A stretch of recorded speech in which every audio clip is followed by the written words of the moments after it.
Good morning and welcome this morning to Trading Futures. There's the opening bell. This is another great webcast from Schwab Coaching. My name is Ben Watson. I'm an education coach and senior manager here at Charles Schwab. I'm joined out in the chat by my good friend Connie Hill. She's a 20-plus year veteran of the financial market. She's here to help answer your questions. Welcome to all of you, whether you've been here a number of times or whether you are brand new. I know that we've got a number of new attendees today, so we want to extend a special welcome. If this is your first time, thank you for joining us. We're going to talk a little bit about diversification through the use of futures, and secondarily, but not necessarily unimportantly, what's going on in the market today as is reflected in the futures market. So thanks for being here. If you're in the live version, leave a comment or be a part of the conversation, chat in those questions. Connie is going to help answer those. If you're watching this in the recorded version, thank you for joining us. Leave a comment in the comment section. We'll get that response back to you as quickly as possible. So as we get started here, I just heard a bell go off, which means that something probably traded. We'll take a look at that here in just a minute. We're going to be using the Thinkorswim desktop software platform, which isn't a guarantee of future success. We're going to be using the paper money version of that platform. It does not guarantee that we're going to be successful in the real world, and it does certain things differently than a live trading account. So just be aware of that. A couple of other things to keep in mind. Remember that everything we talk about simply for illustrative and educational purposes only. It is not a recommendation or advice about any particular strategy or security or account type or anything else. Remember that futures and futures options trading involves substantial risk. These are leveraged products. They're not suitable for all investors. Make sure that you read the risk disclosure statement for futures and options before considering any futures transaction. Remember that futures trading requires separate trading authorization. I'm going to show you some resources where you can go if you are interested in trading futures, and you can start your futures journey here at Charles Schwab. Also, remember that futures trading requires a margin account and a performance bond essentially put up to initiate and to maintain a futures position. That is different than a margin account that you would use for equities or options. And trading futures is slightly different. We'll talk about some of the differences as we get into this discussion from buying or selling an equity position. So we'll talk about some of those as we go along. Also, remember that if we talk about things like virtual currency derivatives or currency derivatives or anything else, there are special risks and considerations to pay attention to, especially with the virtual currency derivatives. Those are virtual currencies are a digital representation of value. They function as a medium of exchange, but they don't have legal tender status yet. So there are special risks and circumstances that go along with those. Make sure that you read the NFA advisory and the CFTC customer advisory about those products. We're going to be using technical analysis to a fair extent today. It is not the only way to look at the market. It is theoretical in nature. It is not a guarantee of what might happen out there in the real world and what might happen in the future. Now, a couple of things that I need to point out. Obviously, there is risk. And in futures trading, there is risk in both directions. So we need to be aware of that. Now, stop orders, when executed on a futures product, behave a little bit differently than a stop order that is executed on an equity or an option contract. Stop orders aren't guaranteed in execution because of the potential for movement due to exchange rules. A stop order, whether it's a buy stop or a sell stop, it doesn't matter. If that triggers a market order, that market order will be substituted by the exchange for an exchange designated limit order within a specified range or protection band or protection area, sometimes referred to as. And there is the possibility that that stop order may not, in fact, get executed or filled. So just be aware of that. We'll talk about those circumstances as we get closer into those discussions. So because we have a number of new potential futures traders on the class today, I want to talk just a little bit about the fact that One of the potential benefits of trading futures contracts is that they can give access to a broad diversity of products, whether it's agriculture, whether it's energy, whether it's financials, whether it is foreign currencies, whether it is those virtual currencies. There are a lot of different aspects that futures trading can bring to a portfolio. It can also be used for hedging purposes to offset or mitigate adverse movement. It can also be used to take advantage potentially of differences in two disparate markets or two similar markets. And we'll talk a little bit about that as we get in here. I've got an example of that. So diversification, margin trading, trading hours nearly 23 hours a day, 5 days a week. It gives traders access to markets when news happens, meaning in the middle of the night sometimes. Additionally, commodity futures, currency futures can give access to markets in a more direct fashion than, say, for instance, the underlying equity instruments of the companies that participate in those places, so specifically commodities or energy or currencies.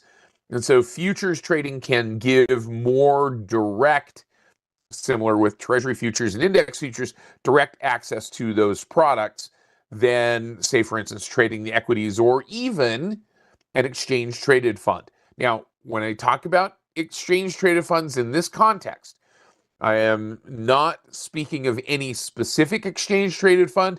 If you're going to trade ETFs, make sure that you understand the characteristics, risks, charges, and expenses of ETFs, and make sure that you read the prospectus so that you know what it is that you are trading. So futures contracts also have the ability potentially to allow a more granular trading approach to things like economic announcements, interest rate cuts or increases, FOMC announcements, data point releases like CPI, PPI, GDP that we've seen in recent weeks, and utilizations of trading futures. So now that we kind of have that out of the way, I want to pop over here to the Thinkorswim desktop software platform and come over here, and we're going to take a look at this comparison chart. And the comparison chart that I have up right now is something that you may see out there in some of the other webcasts. You may see it on the Schwab Network, which is brought to us by our media affiliate, Charles Schwab Media Productions. You'll see this type of comparison chart on a fairly regular basis. But all I'm doing here is I'm comparing the equity indexes. And they're not the indexes themselves, but the futures for those indexes. So I have /ES, which is the S&P 500. I have /YM, which is the Dow 30. /NQ, which is the NASDAQ 100. And I have the /RTY, which is the Russell 2000. And you can kind of see that they're going back and forth.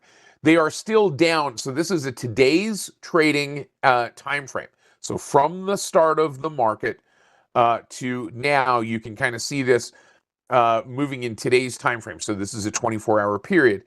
And each tick or each movement here is representing a 15-minute time frame. Now, that being said, what that's telling me from a perspective of kind of a market dashboard, this is another use of futures contracts, is that over the course of the last 24 hours, the futures have been down, largely moving together, and now they're kind of separating themselves.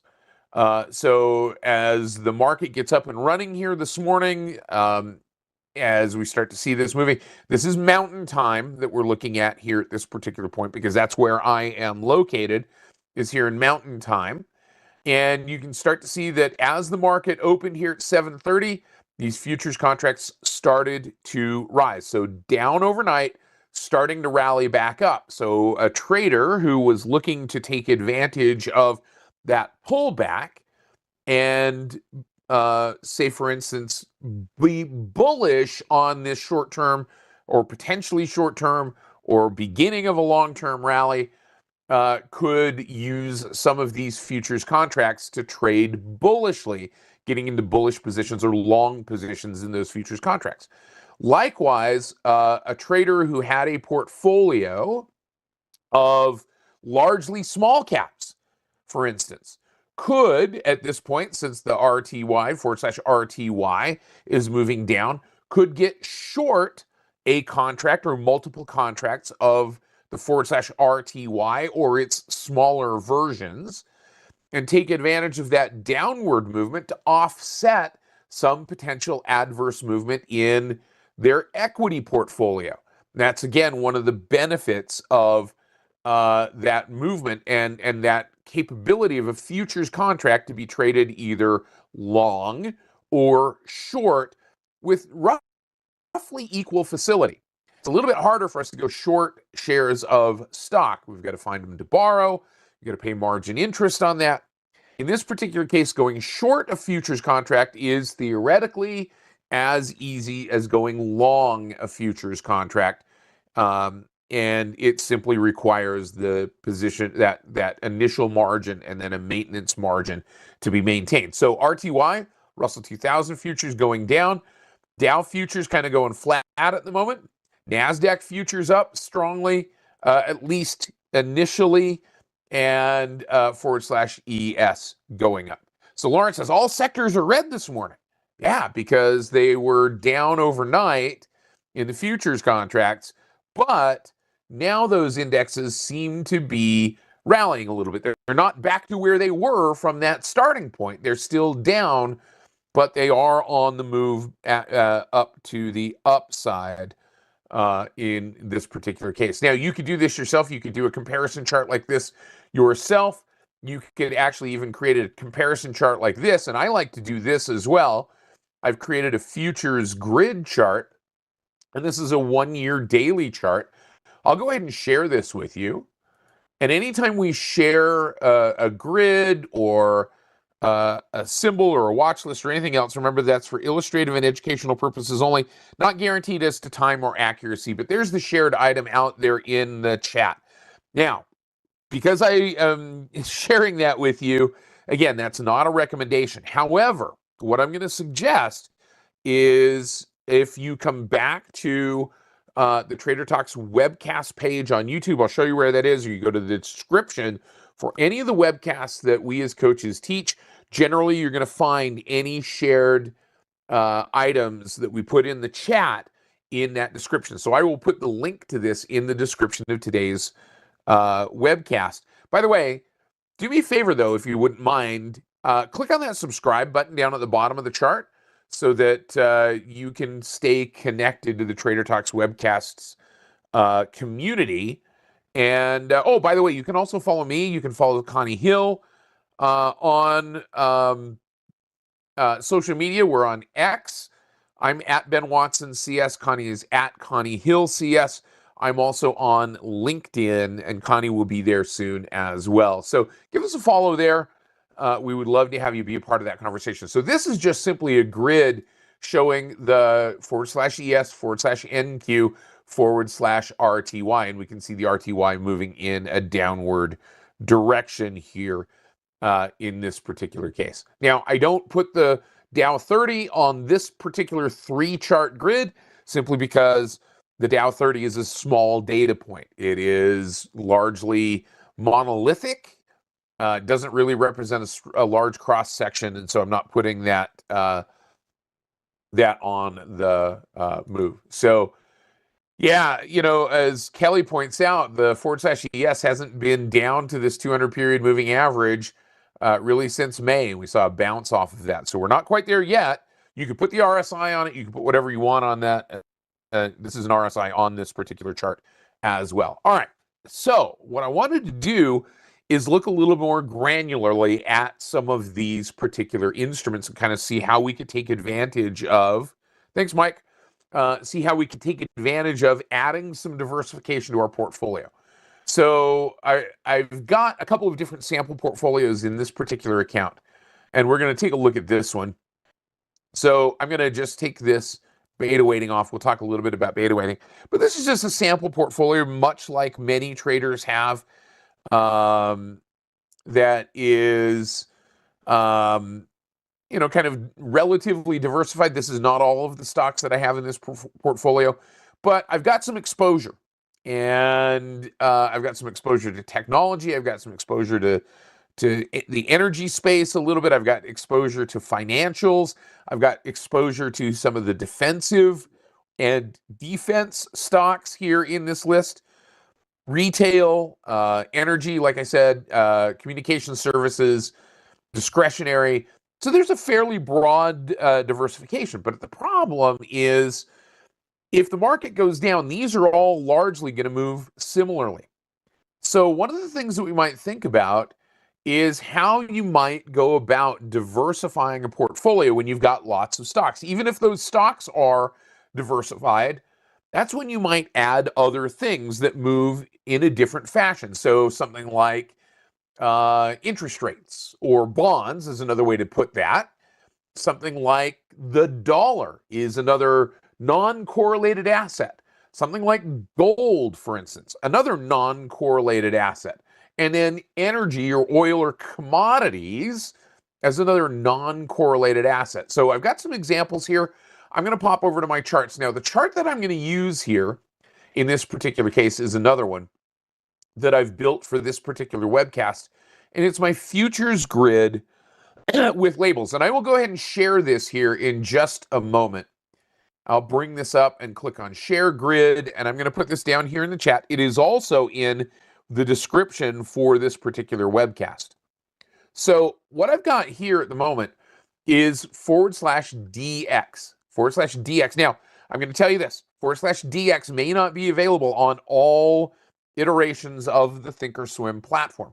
If you would like to have access to /DX as the dollar index futures, you've got a support chat function right here, or give the trade desk a call to talk about what it takes to get access to that. I'm using this simply as an example of diversification and something that moves differently than the rest of the market.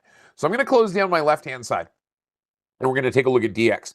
And you can see here's the 1-year daily chart of the dollar index and its futures. So I'm going to maximize this particular cell here really quickly. And you can see what's been going on is the dollar's been moving down. It's been relatively flat. And in the last couple of weeks, and in fact, really the last 2 or 3 days, the dollar index has gone almost straight up. Pretty solid move to the upside. So if you were looking at a trader, we're looking for an instrument to help diversify through a non-correlated asset or an inversely correlated asset. The dollar index might be something that could be used. Not a recommendation, simply using this as a potential for something that moves in a different fashion than the equities. And we can see that the dollar moving higher. So now the other side of this grid that I have, it is not the same as the index. So $DXY, Jumpin' Joe, is the index. This is the futures on that index. These are the futures contracts on that index. So what I did this morning before we got started is I put together this trade example. And again, not a recommendation, simply an illustrative and educational example. So what I did is I looked at the pattern that the dollar index was making. And I saw that early this morning, late last night, early this morning, it was starting to rally strongly. It pulled back into a support level here, right around the 99.04, and then it bounced up off of that level. I also saw that there was another kind of intermediate level here, right around the 99.23, 24 level. So that was my entry point, and I labeled my entry point here. So looking at this as a bull flag type of pattern. So let me grab my magic marker, and we'll just kind of line through this really quickly as we get into this discussion. So let me grab my magic marker, bring it down here. So a bull flag typically looks something like this, right? So my thought was get in when that bull flag starts to break out, get out when we get to the price target, and put a stop down here below. So target, entry, stop. And just a very simple intraday, relatively short-term trade with a target order and a stop order on the trade. So what I'm going to do is I'm going to click on, let me clear this annotation here really quickly. And we're going to come back over here. So what I put on was a very simple trade. Enter on a buy stop. Now remember, a buy stop is going to work the same as a sell stop. It says stop, wait, don't trigger this order until that price gets met, and then enter the trade. But it triggered a market order, which was then worked by the exchange as an exchange designated limit order. So once this broke up above that little bit of a resistance level that I had established, or that I had identified, went long this futures contract.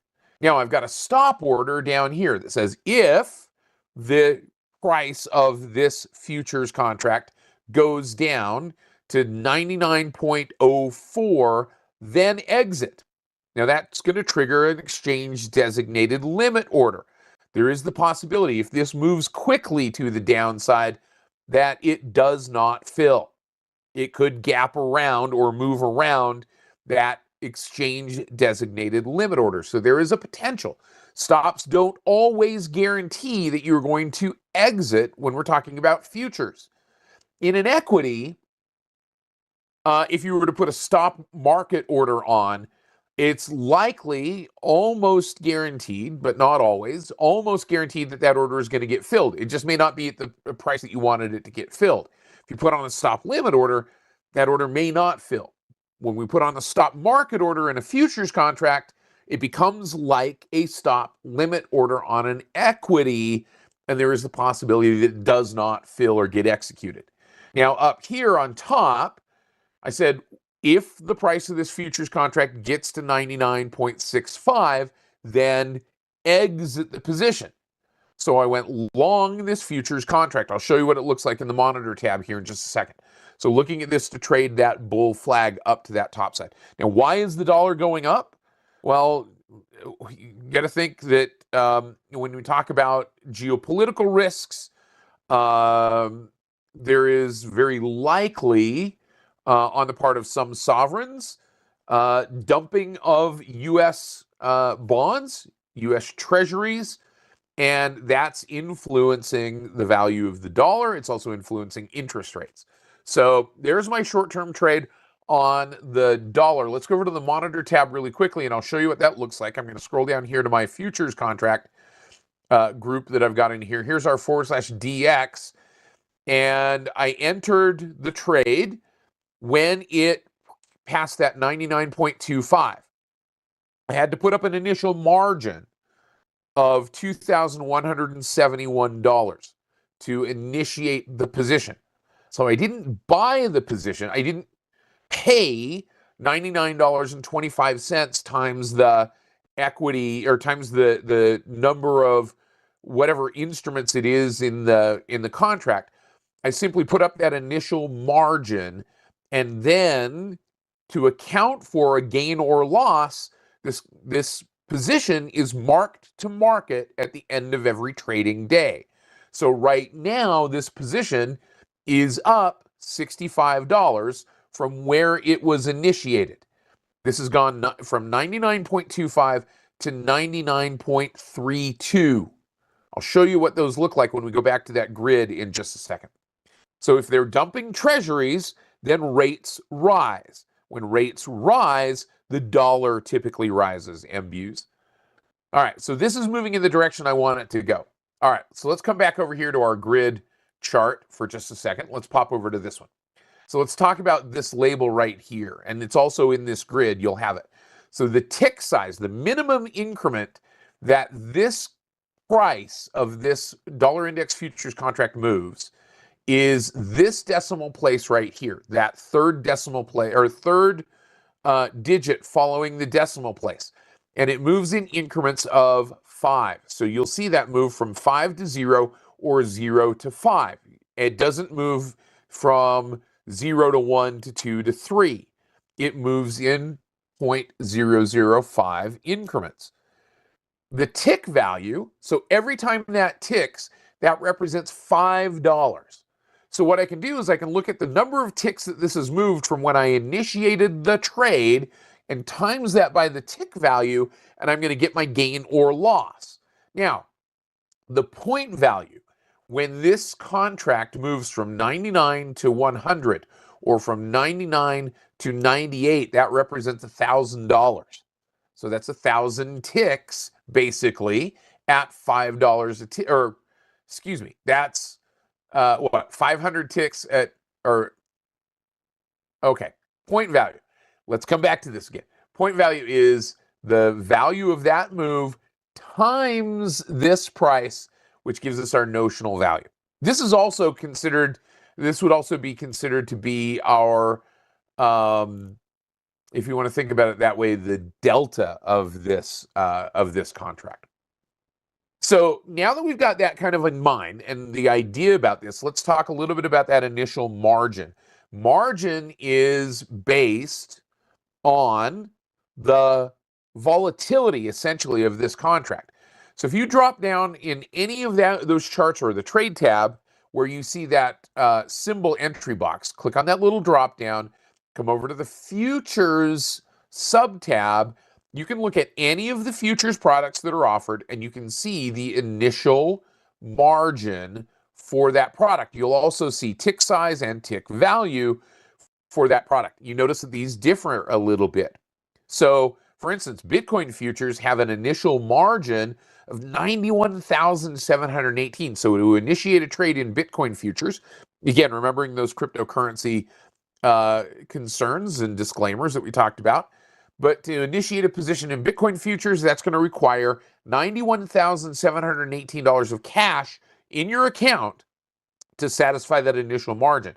Then once that position is initiated, that maintenance margin is going to be less. It requires less margin because you have a position. It's going to require less margin to maintain the position than it does to initiate the position. So our initial margin in this dollar index futures was 2,171, and that is the relationship here of what we need to have in our account in order to place that trade.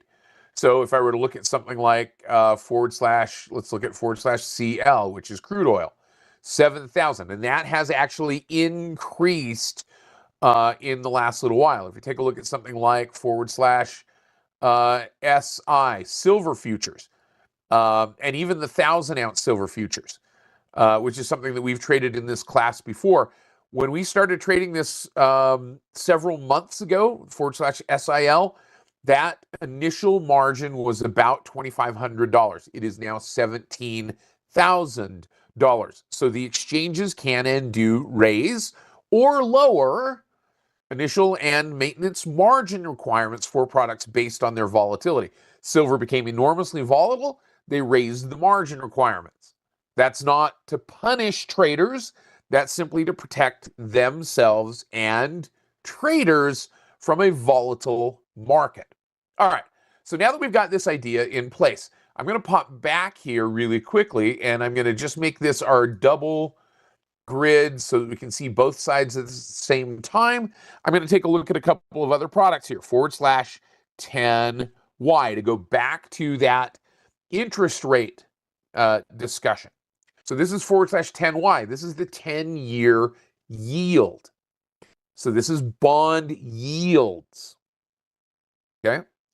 And we can see that bond yields are going up. What does that mean when bond yields are going up? That means bond prices are going down or bonds are being sold. So interest rates are rising because of that. Bond yields and bond prices move in opposition to one another. So if bonds are being sold, yields are going up. That tells me perhaps that there is some selling pressure on U.S. Treasury bonds. Now, initially, right now in the short term, today's 5-minute chart, it's starting to see some downward pressure, which is why we're starting to see that candle with a little bit of an upper shadow there. Let's take a look at another one, /GC. This is gold. And gold moving off. Now, this is an interesting one. because gold has been and traditionally has been a safe haven in times of geopolitical risk. But where has gold been trajectory-wise and trend-wise for the last 6 months, for last year? Strongly higher. So there's already been a lot of piling into gold.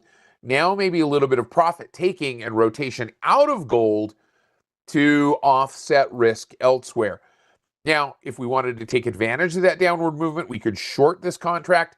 If we were to look at what that contract suggests, /GC gold futures, $52,000 initial margin. But there are smaller products. So /GC is the large contract. We could look at /MGC, which is the micro gold futures contract. And there are even smaller gold futures contracts. If we were to look at /MGC, moves the same way. It just has a smaller point value and a smaller notional value to the contract. So the initial margin is smaller as well. So the other thing I want to look at here is /CL. And this is the one that's kind of really interesting at the moment. So this is /CL. This is crude oil. And if you haven't filled up your tank on your car with gas over the weekend, well, I'm sorry to say it's probably going to be more expensive this week to fill your tank with gas. Crude oil futures up, and on today's trading, up even more. We can see that move even higher, ticking up to about the $76 mark per barrel. In fact, touching 78, coming back down a little bit. Yeah, and I would argue probably, Barbara, yes, rotating out of gold, which had already appreciated, into energy plays, going long crude oil. I mean, that seems to be the logical, that seems to be the common, not necessarily logical, but common scenario in times of geopolitical risk, when there is the potential for supply constraint, is that money rotates into crude oil, whether it's West Texas Intermediate, which is /CL, possibly cash, which is why we're seeing the dollar going up. But we're starting to see crude oil moving a little bit higher once again. If we take a look at and this is where we can get some additional diversification, /BZ is Brent crude, which is the kind of North Sea floating crude. You can see that this is up stronger. It's trading at about, almost a $10 premium to /CL, which is one of the reasons why our crude oil gets more expensive when there is geopolitical risk. Only 5% of U.S. supplies come through the Straits of Hormuz. 20% of the worldwide supplies come through the Straits of Hormuz. But when oil gets expensive worldwide, oil gets expensive here in the U.S. And so that's drawing this rise in Brent crude, drawing U.S. crude higher as well. But if we take a look at what that maintenance margin is, or initial margin, it's a little bit higher here than it is in crude oil. So crude oil, actually a little bit lower in this particular case, not quite as volatile at this point. Same contract specifications, light sweet crude, a little bit higher maintenance margin. That's just increased, in fact, in the last couple of days, with for obvious reasons, right? Yeah, Barbara, overall, there's still, I think, to that point, is there less demand for oil? We're not in a recession, and we're not near a recession. But is there less demand for oil? Yeah, there is. I mean, there's a large supply and there's less demand. Now, this is an initial move. Let's talk about this for just a second. Let's come back to crude oil, /CL.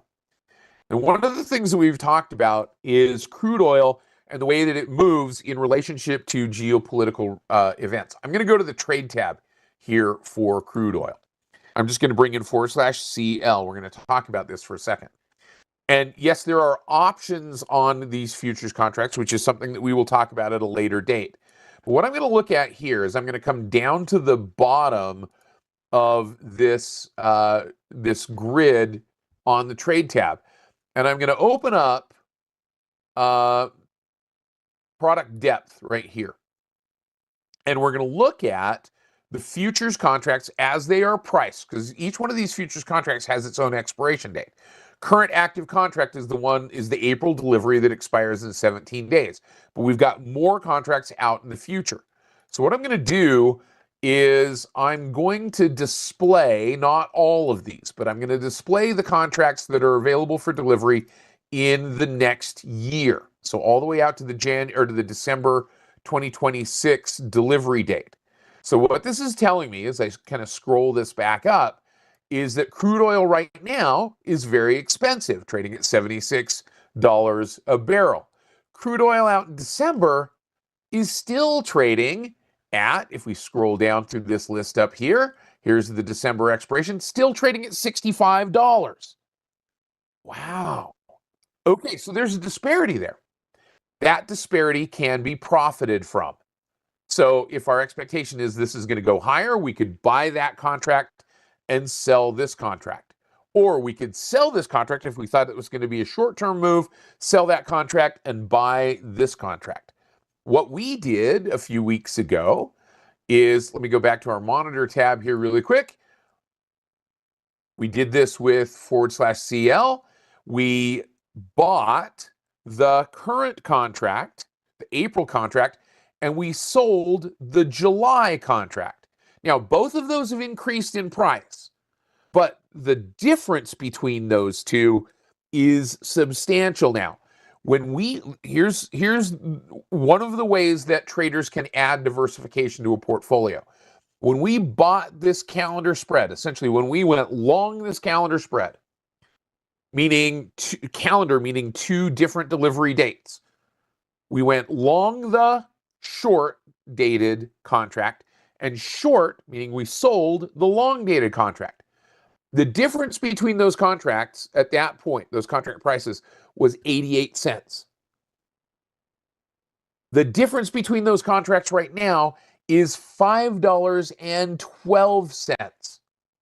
So we've seen an increase in that width. I don't care what direction those two go, as long as the difference between them gets wider apart. So the longer dated contract could go down further and the short dated contract could stay where it is. Or like what has happened, the short dated contract could get really expensive and the long dated contract could rise just a little bit. In any event, the width of that spread has increased significantly. So taking advantage of that particular type of circumstance, we put that calendar spread on. And I'm going to go ahead and I'm going to take this calendar spread off at the moment because we're coming down to the point, 17 days, where this contract is going to start rolling off to the next contract. Okay.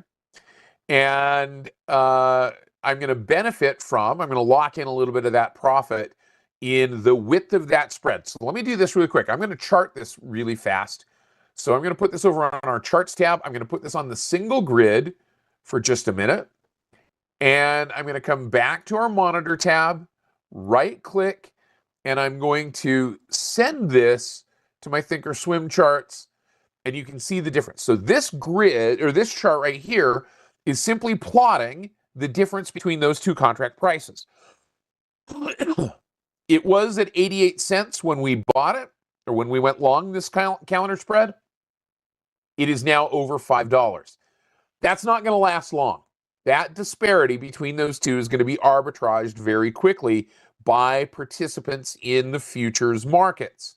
So I'm going to take advantage of this big spike now. So we're going to go back over here to the monitor tab. I'm going to right click and I'm going to create a closing order. We're going to sell this calendar spread for what we can sell it for at the moment. And we're going to see if we can exit this position. And by exiting that position, I'm going to profit now between the difference between where we entered the calendar spread and where we're exiting this calendar spread. Not a guarantee that this is ever going to happen, but that is something that some futures traders will use as a means to profit. So I'm going to let that work a little bit here. That order, we'll see if that fills. Now, before we go too far, and it filled. So we profited from that difference. So I'm going to pop us over here really quickly to schwab.com/futures. Now, somebody asks the question, why are the energy stocks down considering the conflict? Well, energy stocks and crude oil don't track one-to-one with each other because they've got risks and costs as well. So integrated oil companies like ExxonMobil and CVX, Chevron, Phillips 66, BP, and others, they have risks associated with geopolitical conflict. Doesn't mean that the input prices going up are going to benefit them directly because they pay those input prices and they collect their output costs, or they pay those input costs and they collect their output prices. But until those come back in line with one another, high oil prices are then going to be met by high gasoline prices, for instance. So there's a reason why those energy companies aren't moving directly with oil. They don't move directly with oil. Again, another reason for understanding the futures markets. But here's a good place to start. Schwab.com/futures. There's an overview. You can start learning about them. You can see why to trade futures through Schwab. You can explore some of those markets. And you can click right here to get started. If you don't have a futures account or you don't have a Schwab account, here's how you can do that. Here's how you can get started applying for a futures account. No, I closed both sides of the trade, K Brown. I sold back the long April contract and I bought back the short July contract. We closed that out completely. USO is more correlated. That's an ETF. Again, remember, if you're going to trade an ETF, that is a situation where you're going to want to read the prospectus, understand the risks, charges, expenses, and considerations for that product, and understand what that product is. All right, so that's how you can find out more about trading futures here at Charles Schwab. Okay. And we're going to come back over here really quickly to Trader Talks, the Trader Talks webcast page. So what I'm going to ask you to do here as well is just jot this down. YouTube.com/@TraderTalks webcast. And I'm going to put this in the chat as well. Remember, any shared items are not recommendations. They are simply for illustrative and educational purposes only. Yeah, it didn't do those as two separate, K Brown. It didn't do those as two separate trades.